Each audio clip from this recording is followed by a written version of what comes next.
Hello കൂട്ടുകാരെ, മാ കുക്കിൻ്റെ പുതിയൊരു വീഡിയോയിലേക്ക് എല്ലാവർക്കും സ്വാഗതം. ഇന്നൊരു മസാല ചായ ആക്കിയാലോ? എന്നാൽ പിന്നെ പാത്രം എടുത്തു, അതിലേക്ക് ഒരു കവർ പാലും പൊട്ടിച്ചൊഴിച്ചു. ഇതുപോലെ ഇൻഡക്ഷൻ അടുപ്പിലാണ് വെച്ചിരിക്കുന്നത് കേട്ടോ. ഇൻഡക്ഷൻ അടുപ്പിലേക്ക് പാൽ നല്ലപോലെ തിളയ്ക്കാനായിട്ട് അങ്ങ് എടുത്ത് വെച്ചു. നല്ലപോലെ തിളച്ച് പത പൊങ്ങി വരുന്ന ടൈം കൊണ്ട് ഞാനിവിടെ അതിന് വേണ്ട മസാല അങ്ങ് കൂട്ടാമെന്ന് വെച്ചു. ഒരു ചെറിയൊരു കഷ്ണം ഇഞ്ചി, അതുപോലെ തന്നെ 4-5 ഏലക്ക, ഒരു ചെറിയൊരു പീസ് പട്ട. ഇത്രയുമാണ് മസാല ചായയ്ക്ക് വേണ്ട ഏറ്റവും പ്രധാനപ്പെട്ട ഇൻഗ്രീഡിയൻസ്. ഇനി ഇതെല്ലാം ഒന്ന് പൊടിച്ചെടുക്കണം. അതിനുവേണ്ടി ആദ്യം തന്നെ ഏലക്കായും പട്ടയും കൂടി ഞാൻ ഇതുപോലെ അരകല്ലിലോട്ട് വെച്ച് നല്ലതുപോലെ ഒന്ന് ചതച്ച് പൊടിച്ചെടുക്കാനായിട്ട് തുടങ്ങി. ഇതുപോലെ ചതച്ച് പൊടിച്ചെടുത്തിട്ടുണ്ട്.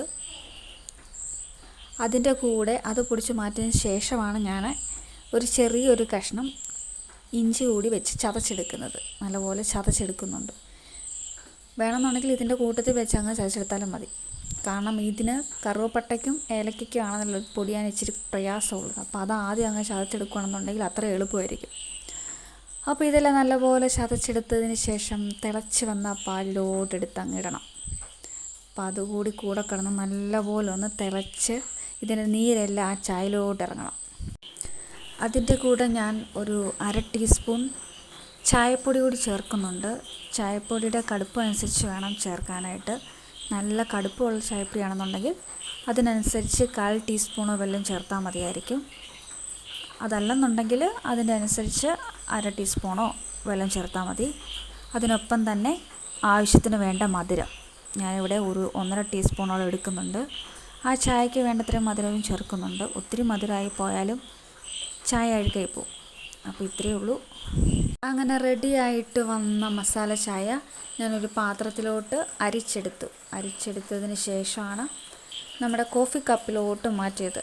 ഇതെൻ്റെ കോഫി കപ്പാണ്. ഇതിലാണ് ഞാൻ ഡെയിലി ചായ കുടിക്കുന്നത്. അപ്പോൾ ഇതിനകത്തോട്ട് അങ്ങ് മാറ്റിയപ്പോഴേക്കും കൊള്ളാമല്ലോ, നല്ല കളറും കടുപ്പമൊക്കെ പാകമായിട്ടുണ്ട്. മധുരവും അത്യാവശ്യം അത്രയും മതി.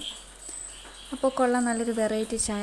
ഏലക്കയുടെയും ഇഞ്ചിയുടെയും കറുവപ്പട്ടയുടെയൊക്കെ ആ ഫ്ലേവറോട് നിൽക്കുമ്പോഴത്തേക്കിനും അടിപൊളി ഒരു ചായയാണ്. പ്രത്യേകിച്ച് ഈ മഴ സമയത്ത് കുടിക്കാൻ പറ്റിയ നല്ലൊരു ചായയാണ്. അപ്പോൾ എല്ലാവരും ട്രൈ ചെയ്ത് നോക്കുക. വീഡിയോ ഇഷ്ടപ്പെട്ടിട്ടുണ്ടെങ്കിൽ ലൈക്ക് ചെയ്യുക, ഷെയർ ചെയ്യുക, സബ്സ്ക്രൈബ് ചെയ്യുക.